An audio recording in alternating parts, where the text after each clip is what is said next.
Good morning. मैं Ravindra Kumar, inter science college, computer department. आज है हम लोगों का वीडियो नंबर 4। इसके पहले वाले क्लासेस में हम लोग पढ़ चुके थे टोकन्स के बारे में। उसमें जो टोकन्स था, कीवर्ड्स था, मेरा आइडेंटिफायर्स था, लिटरल्स था, पंक्चुएटर्स था और ऑपरेटर्स था।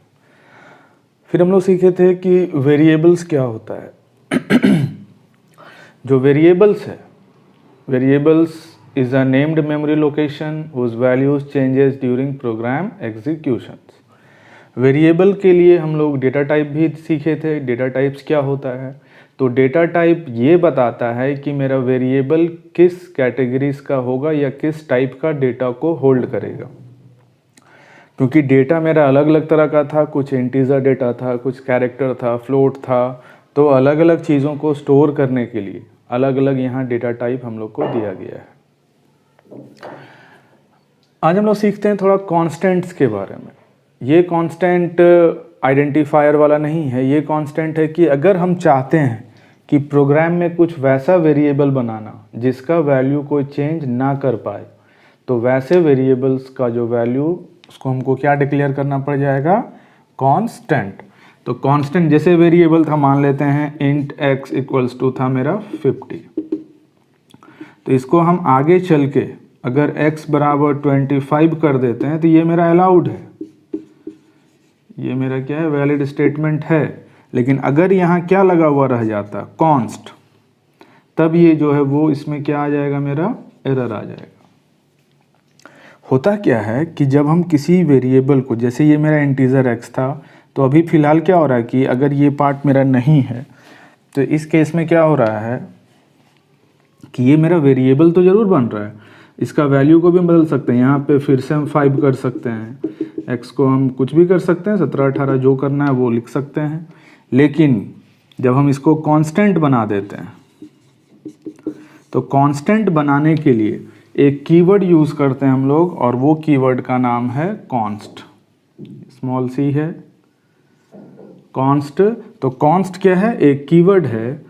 फिर यहाँ क्या लिखते हैं हम लोग? डेटा टाइप, कि किस तरह का कांस्टेंट का जो वैल्यू होल्ड करेगा, वो इंटीजर होगा, कैरेक्टर होगा, फ्लोट्स होगा, क्या होगा। तो डेटा टाइप। उसके बाद हर कांस्टेंट का एक नाम होगा। जैसे यहाँ से देखिए एक बनाए हैं कॉन्स्ट, ये इंट डेटा टाइप है, ये उसका नाम है f_marks इक्वल्स टू 100। अब f marks जो मेरा वेरिएबल बना है, इसमें वैल्यू कौन सा होल्ड करेगा? ये 100। और अगर कोई इसको चेंज करना चाहेगा, कोई मॉडिफाई करना चाहेगा, तो उस केस में कंपाइलर एरर देगा। तो कब कांस्टेंट हम लोग बनाएंगे? जब हम चाहेंगे कि इस वैल्यू को कोई और आदमी ना बदले, या कोई प्रोग्रामर या उसको चेंज ना कर सके। जैसे पाई का वैल्यू हम चाहते हैं 3.14 रहे, कोई इसको मॉडिफाई ना करे। फुल मार्क्स हम चाहते हैं 100 रहे, हम चाहते हैं पास मार्क्स 33 रहे। तो ये सब वैल्यूज़ को अगर हम शुरू में ही फिक्स कर दें, तो उस वे सब वैल्यूज़ को फिर कोई चेंज नहीं कर सकेगा। जैसे const float pi equals to क्या दे दिए? 3.14। तो ये 3.14 फिक्स हो गया। अब जहाँ भी हम पाई का यूज़ करेंगे वो 3.14 आ जाएगा। और कोई अगर बदलना चाहेगा इसको, मान लेते हैं 2.25 हम करना चाहते हैं, तो ये क्या देगा? मेरा एरर देगा। तो कांस्टेंट का वैल्यू को हम लोग एक बार में ही डिक्लेयर करेंगे। और ये भी ध्यान रखना है कि जब कांस्टेंट हम बनाते हैं, जैसे मान लीजिए इंट फ्लोट, यहाँ क्या दे दिए हैं? कॉन्स्ट इंट फ्लोट, और यहाँ कोई भी नाम मान लेते हैं रेडियस। तो वैल्यू यहीं पे इसका असाइन होता है, अलग से फिर हम इसको असाइन नहीं करते। मतलब जब हम डिक्लेयर करते हैं किसी कांस्टेंट को, उसी वक्त उसमें हम एक लीगल वैल्यू को भी देते हैं। अब देखते हैं हम लोग ऑपरेटर्स एंड एक्सप्रेशंस। ऑपरेटर्स हम लोग पहले भी पढ़े थे, लेकिन वो सिर्फ उसका एक ओवरव्यू देखे थे कि ऑपरेटर्स कौन कौन सा था। यूनरी था, बाइनरी था, टर्नरी था, सबका नाम देखे थे। आज हम लोग सीखेंगे कि वो कौन कौन सा ऑपरेटर, कुछ एडिशनल ऑपरेटर्स भी आएगा, प्लस वो ऑपरेटर्स किस तरह से, उसका आउटपुट क्या होगा, वो कैसे काम करता है। तो एक इम्पॉर्टेंट ऑपरेटर्स है जो कि है input output operator, IO operators या इनपुट आउटपुट ऑपरेटर। इसमें दो ऑपरेटर आ रहा है मेरा, एक है ये जो साइन है द आउटपुट ऑपरेटर, ये हम लोग जनरली यूज़ करते हैं सी आउट के साथ। जो नए होंगे सी प्लस प्लस के लिए वो सब अभी ये सब वर्ड नया है, लेकिन ये रिवीजन 2 चैप्टर चल रहा है 12 के लिए, तो यहाँ पे हम बहुत सारी चीज़ों को पढ़ रहे हैं, सिर्फ रिव्यू कर रहे हैं। तो the output operator put to, इसका नाम क्या है, हम लोग कहते हैं इसको put to, is use to direct the value to standard output. जो भी चीज़ों को हम स्क्रीन पे दिखाना चाहते हैं, स्क्रीन मतलब जो स्टैंडर्ड आउटपुट है वो मेरा मॉनिटर है, तो जो भी आउटपुट को हम चाहते हैं कि मेरा ये स्क्रीन पे या आउटपुट डिवाइस पे डिस्प्ले कराए, तो उसके लिए हम लोग को एक वर्ड या एक ऑब्जेक्ट यूज़ करेंगे, that is cout, console out. इसका नाम क्या है, कॉन्सोल आउट। कॉन्सोल मॉनिटर को कह रहे हैं, आउट स्क्रीन पे दिखाना है हमको, ये साइन यूज़ करेंगे। अब ये मत बोलिए कि सर यहाँ 3 ले लेंगे तो क्या होगा, इसको ऐसे लिख देंगे तो क्या होगा। अगर ऐसे लिखिएगा तो ये इन वाला ऑपरेटर हो जाएगा, दैट इज़ गेट फ्रॉम। अब यहाँ पे हम लोग डबल कोट में यूज़ करें, डायरेक्ट यूज़ करें, जो भी करें, ये इसका काम क्या है कि ये इस पार्ट को ये स्क्रीन पे डायरेक्ट करेगा। तो यहाँ जितना लंबा स्टेटमेंट चाहें, जो वेरिएबल चाहें, जो भी प्रिंट कराना चाहें वो प्रिंट करवा सकते हैं, लेकिन उसके लिए यूज़ करना होगा हमको सी आउट। अब दूसरा ऑपरेटर है इनपुट ऑपरेटर। इनपुट ऑपरेटर का काम क्या है कि जो भी चीज़ों को हम कीबोर्ड से, जो स्टैंडर्ड मेरा इनपुट डिवाइस है, स्टैंडर्ड इनपुट मेरा कीबोर्ड है, तो जो भी चीज़ हम कीबोर्ड से टाइप करेंगे वो हम चाहते हैं कि मेरा सिस्टम में जाए या मेरा कंपाइलर उस चीज़ों को रीड करे, उसको किसी वेरिएबल में ट्रांसफ़र करे, उसको किसी ऑब्जेक्ट में ट्रांसफ़र करे, या वो किसी पैरामीटर्स के थ्रू पास हो। तो वैसे चीज़ों को हम लोग क्या करेंगे, सी इन के हेल्प से ये मेरा जो ऑपरेटर यूज़ होगा, तो ये जो ऑपरेटर है ये मेरा इनपुट ऑपरेटर है जो सी इन के साथ यूज़ होगा, और ये जो है वो मेरा आउटपुट ऑपरेटर है जो सी आउट के साथ यूज़ होगा। एक टर्म और यहाँ आता है, that is known as cascading of input output operator. Cascading मतलब क्या हो रहा है कि जब हम एक ही स्टेटमेंट में multiple times, what is cascading of input output operators. Cascading में क्या है, जब हम मल्टीपल टाइम्स मतलब एक ही बार में, जैसे मान लेते हैं हम सी आउट करवा रहे हैं, अब इसके साथ हम अलग अलग वेरिएबल्स का वैल्यू ले लेते हैं, मान लेते हैं कुछ वेरिएबल बना लेते हैं, int a equals to 5, b equals to 3, c equals to मान लेते हैं 7 है, और यहाँ हम सी आउट के साथ ये साइन यूज़ कर रहे हैं, और यहाँ यूज़ कर रहे हैं a, फिर से ये साइन का यूज़ कर सकते हैं b, और फिर से ये साइन का यूज़ कर सकते हैं।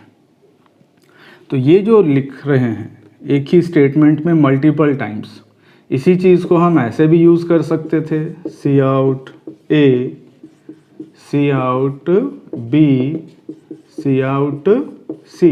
तो यहाँ देख रहे हैं कि 3 डिफरेंट लाइंस में यूज़ कर रहे हैं, और यहाँ उसी चीज़ को हम एक सिंगल लाइन में, एक सिंगल स्टेटमेंट में यूज़ कर रहे हैं। तो ये जो प्रोसेस कहला रहा है, ये कहला रहा है कैस्केडिंग। तो ये हम लोग सी आउट में भी यूज़ कर सकते हैं और सी इन में भी कर सकते हैं। सी इन में मतलब ए, बी, सी, जैसे 3 वेरिएबल में हमको ये तीनों में इनपुट लेना है कीबोर्ड से। अभी तो ये फिक्स किए हुए थे, यहाँ 5 था, यहाँ 3 था, यहाँ 7 था। हम चाहते नहीं, जो यूज़र डाले, यूज़र मान लीजिए 12 डाल रहा है, जो कीबोर्ड से जो भी टाइप करे वो चीज़ों को हम ट्रांसफ़र करना चाह रहे हैं ए में, बी में और सी में। तो जो पहला वैल्यू वो कीबोर्ड से प्रेस करेगा वो जाएगा ए में, जो दूसरा वैल्यू प्रेस करेगा, इधर से वैल्यूज़ लाएगा, जो भी कीबोर्ड से हम वैल्यू को इनपुट कराते हैं वो पहला किस में जाएगा, ए में, फिर वैल्यू जाएगा बी में, और फिर वैल्यू जाएगा सी में। तो ये जो प्रोसेस है, this process known as cascading.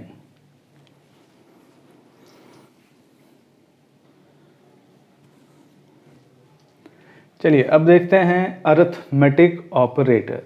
काफ़ी इम्पॉर्टेंट है, हर जगह यूज़ करेंगे। इसके अंदर कौन कौन सा आता है, ऑब्जेक्टिव में आता रहता है प्लस, माइनस, इनटू, डिवीज़न और मॉड्यूलो, सबका नाम लिख दे रहे हैं। ये मेरा एडिशन का काम करेगा, ये सब्सट्रैक्शंस के लिए है। ये मल्टीप्लिकेशन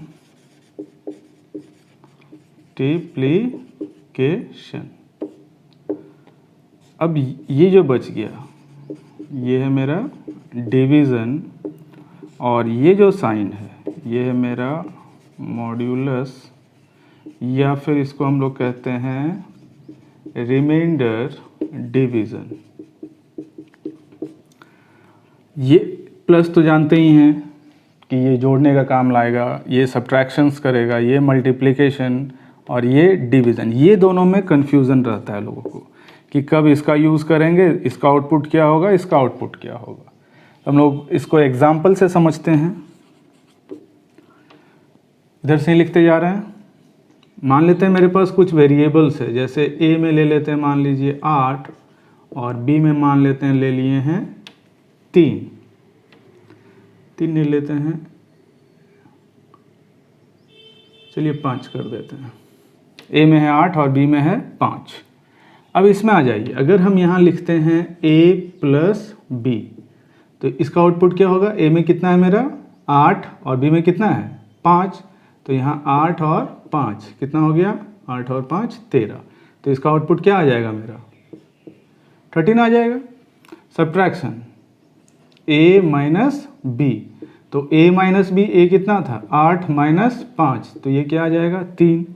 फिर यहाँ क्या है a इंटू बी, इसमें क्या होगा 8 गुने 5, तो 8 पचे 40, 8 इंटू 5।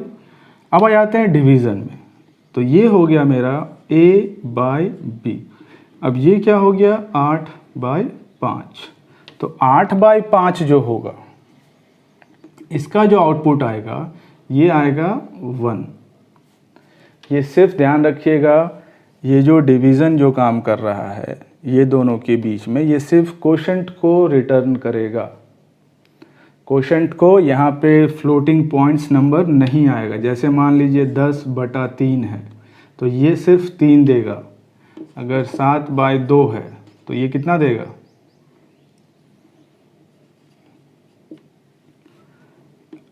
ये जो डिवीज़न का साइन है ये सिर्फ कोशेंट देता है, यहाँ रिमाइंडर का या डेसिमल का बात नहीं आएगा। जैसे अगर पूछा जाए 5/2 तो इसका आउटपुट क्या आएगा 2 आएगा, 2.5 नहीं होगा। तो ये ध्यान रखिएगा। अब ये जो परसेंटेज का साइन है ये भी बहुत बार लोगों को परेशान करता है कि इसका आउटपुट कैसे लिखें हम लोग। तो ये देखिए इसका नाम है रिमाइंडर डिवीज़न। जो रिमाइंडर है वो ये देता है। तो मेरा एग्जांपल्स में क्या क्या था, a मॉड्यूलस b है, तो a का वैल्यू कितना लिए हुए हैं 8 मॉड्यूलो 5। अब इसको रिमाइंडर लगाइए डिवाइड 5 और यहाँ क्या था 8, कितना बार में गया और 5, रिमाइंडर क्या बच गया है मेरा 3। तो ये मेरा किस में जाएगा कोशेंट में, और ये कहाँ जाएगा रिमाइंडर में। तो रिमाइंडर इसका क्या बच गया है 3। तो ये जो रिटर्न करेगा परसेंटेज साइन वो है रिमाइंडर। जैसे मान लेते हैं हम कोई भी चीज़ लिख रहे हैं 25 मॉड्यूलो मान लीजिए हम लिखते हैं 8, तो ये क्या देगा 1। लेकिन अगर होता 25/8 तो ये देगा 3। मॉड्यूलस रिमाइंडर दे रहा है, यहाँ से कितना गया ये 24 तक ही कट रहा है तो 1 बच जाएगा, तो ये रिमाइंडर आया। यहाँ पे ये डिवीज़न लग रहा है तो कोशेंट देगा, तो यहाँ पे क्या आया 3। तो ये मेरा है अरिथमेटिक ऑपरेटर्स। तो सब इम्पॉर्टेंट ही है, प्लस माइनस इंटू डिवीज़न और